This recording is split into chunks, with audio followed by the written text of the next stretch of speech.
नमस्कार, मैं मेघा हिंदुस्तानी स्वागत करती हूँ आपका माटी के लाल पे। राहुल गांधी की एक भविष्यवाणी सच होने जा रही है। अब कौन सी भविष्यवाणी है जो सच होने जा रही है और कैसे सच होगी, सारी बातें आपको बताएंगे। लेकिन सबसे पहले आपको याद है कि राहुल गांधी ने क्या ट्वीट किया था कुछ दिनों पहले, जब वायनाड गए थे? आधी रात एक ट्वीट किया था उन्होंने। फिर तमाम बीजेपी के आईटी सेल ने कहने लग गए कि राहुल गांधी ऐसी प्रोपेगेंडा फैला रहे हैं, राहुल गांधी सिर्फ और सिर्फ अटेंशन लेना चाह रहे हैं और ऐसा कुछ भी नहीं होने वाला। आज वही कही हुई बात जो है सच होते हुए नजर आ रही है। तो पहले मैं आपको बताती हूँ राहुल गांधी ने उस समय क्या कहा था, फिर मैं बताती हूँ आपको कि क्या खबर है। देखिए, राहुल गांधी के 2/8/2024 का यहाँ पर ट्वीट है जिसमें लिखा है, apparently 2 in 1 didn't like my Chakravyuh speech.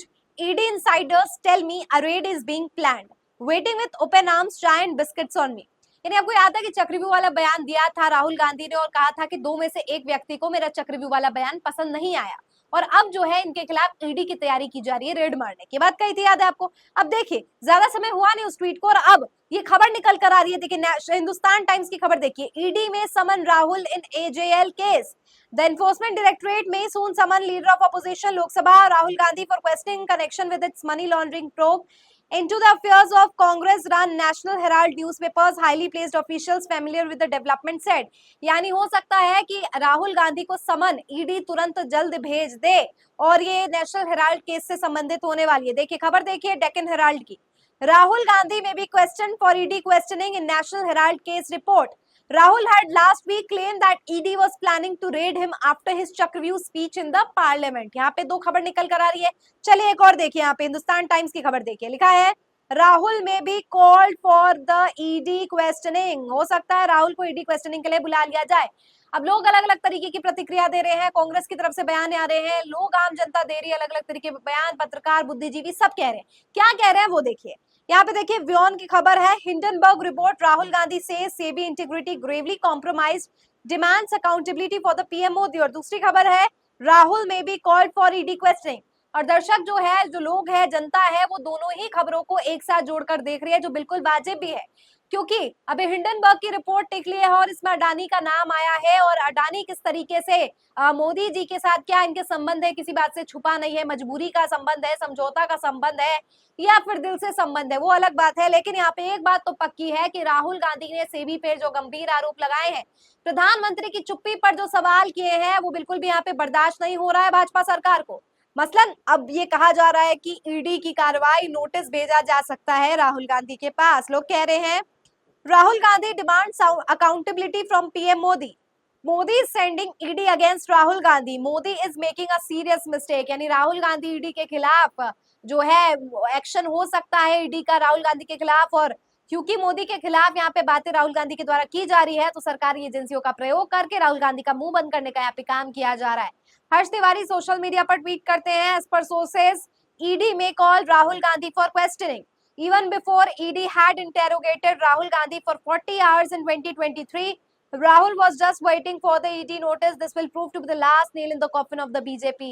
यानी कि आपको याद है कि 2022 में भी 40 घंटों तक राहुल गांधी से पूछताछ की थी। हालांकि पूछताछ में कोई भी बात सामने नहीं आई थी, और तो और राहुल गांधी खुद कह रहे थे कि ईडी ऑफिशियल्स ने कहा था कि आप बहुत बहादुर है कि प्रधानमंत्री के टक्कर में खड़े हैं और अगर आप सच्चे हैं तो फिर यहाँ पे आप हार नहीं हो पाएंगे। और ये बात जो है ईडी के ऑफिशियल्स ने अगर राहुल गांधी को कही थी, और राहुल गांधी ये बात कह रहे हैं कि उनके फिर से छापा हो सकता है और फिर से यहाँ पे खबर भी आ रही है कि नोटिस भेजी जा सकती है। लेकिन आपको याद है, क्योंकि 40 घंटे पहले भी इंटेरोगेशन हुई थी और इस इंटेरोगेशन में कोई भी बात सामने नहीं आई थी, राहुल गांधी बिल्कुल निर्दोष साबित हुए, तो इस बार भी बिल्कुल ऐसा ही होने वाला है। राहुल गांधी को फंसाने की पूरी साजिशें यहाँ पर रची जा रही है। भारत समाचार की खबर देखिए, जल्दी राहुल गांधी को ईडी नोटिस भेज सकता है, ऐसा सूत्र दावा कर रहा है। यानी अलग अलग तरीके से राहुल गांधी को जो है उनका मुंह बंद कराया जा रहा है, क्योंकि हिंडनबर्ग की रिपोर्ट में अडानी के भाई का नाम आया है, सेबी की चीफ फंस गई है और मोदी जी इसको लेकर चुप है।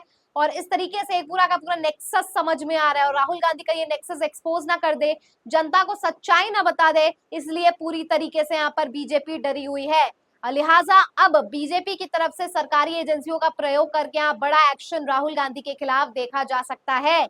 यानी राहुल गांधी के खिलाफ ईडी अपना यहाँ ब्रह्मास्त्र छोड़ सकती है। भारतीय जनता पार्टी का ब्रह्मास्त्र है जो ईडी, और लेकिन ईडी का ये जो ब्रह्मास्त्र है भाजपा का, ये कितना कामयाब होगा इसकी मैं बात बता दूं आपको, ऐसा बिल्कुल भी नहीं होने वाला है। ब्रह्मास्त्र या ये चक्रव्यूह वाली जो बात राहुल गांधी ने कही थी कि कैसे चक्रव्यूह में आम जनता को पिसने का काम अंबानी, अडानी, मोदी और अजीत डोभाल तमाम लोग कर रहे हैं, मोहन भागवत से लेकर तमाम 6 लोग कर रहे हैं, उसको लेकर ईडी को ये बात बिल्कुल भी नागवार गुजरी कि ईडी सीबीआई का भी नाम लिया गया, अडानी का नाम लिया गया और यही कारण है कि अब भाजपा की तरफ से ब्रह्मास्त्र छोड़ने का काम किया जाएगा। लेकिन ये ब्रह्मास्त्र ब्रह्मास्त्र सफल नहीं होने वाला है, क्योंकि राहुल गांधी को पहले भी ईडी द्वारा नोटिस भेजा गया, पूछताछ की गई, लेकिन उस समय भी कुछ भी नहीं निकला और पूरा का पूरा प्लान उनका ऐसा धरा का धरा रह गया। और इस बार भी राहुल गांधी को अगर नोटिस भेजा जाता है, उनसे पूछताछ की जाती है, तो कोई भी ईडी को ना ही सबूत मिलेंगे, ना ही ईडी को कोई भी उनको प्लस पॉइंट मिलने वाला है, क्योंकि जो इंसान निर्दोष है वो निर्दोष है, उसे कितना भी फंसा लिया जाए वो ना नहीं फंस पाएगा। इससे पहले राहुल गांधी की छवि धूमिल करने के लिए मानहानि का केस भी किया गया, संसदीयता भी उनकी रद्द हो गई, हालांकि बाद में उसे बहाल कर दिया गया और ये एक और बात का प्रमाण करता है कि कैसे असत्य पर सत्य की जीत होती आई है। और फिर से अगर राहुल गांधी को फंसाने का प्रयास किया जा रहा है तो इस बार बीजेपी फिर से अपनी मुंह की खाएगी और यहाँ पर राहुल गांधी फिर से क्लीन चिट इनको मिलेगी और ऐसा कुछ भी नहीं होगा। अब आपको बता दूं नेशनल हेराल्ड केस है क्या, जिसमें राहुल गांधी को फंसाने की कोशिश की जा रही है। दरअसल नेशनल हेराल्ड एक न्यूज़पेपर है जो आजादी से पहले चला आ रहा है और इसे कांग्रेस द्वारा फंड किया गया था। वो न्यूज़पेपर एक बार ऐसा समय भी आया कि वो बहुत घाटे में चल रहा था, तब नेशनल हेराल्ड के स्टॉक्स को बेच दिए गए थे कंपनी द्वारा। जिस कंपनी में स्टॉक्स को बेचा गया वो भी कांग्रेस द्वारा ही निर्मित थे और फिर बाद में इसको एक और बार ट्रांसफर किया गया। अब कहा जा रहा है कि न्यूज़पेपर के घाटे के बाद जब कंपनी से इसके स्टॉक्स बेचे गए तो इसमें कुछ घपला हुआ है, इसमें कुछ हेरा फेरी करके अपने ही कंपनियों में बांटने का काम यहाँ पर किया गया है। लेकिन इसकी सच्चाई ये है कि ऐसा कुछ भी नहीं है। और अगर ये बात कही जा रही है कि भ्रष्टाचार हुआ है, स्टॉक्स बेचे भी गए हैं, तो यहाँ पर किसी और को बेचा है, किसी और को चूना नहीं लगाया गया, बल्कि कांग्रेस ने अपने ही द्वारा निर्मित की गई कंपनियों को आपस में बांटा और उसके भी कोई रूल्स रेगुलेशन के आधार पर ही किया, अपनी मनमर्जी से नहीं किया।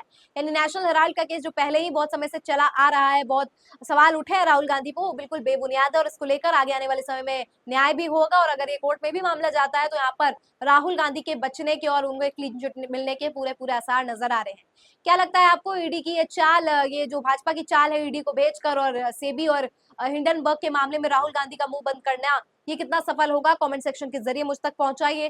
फिलहाल मुझे दीजिए इजाजत और देखते रहिए माटी के लाल। धन्यवाद।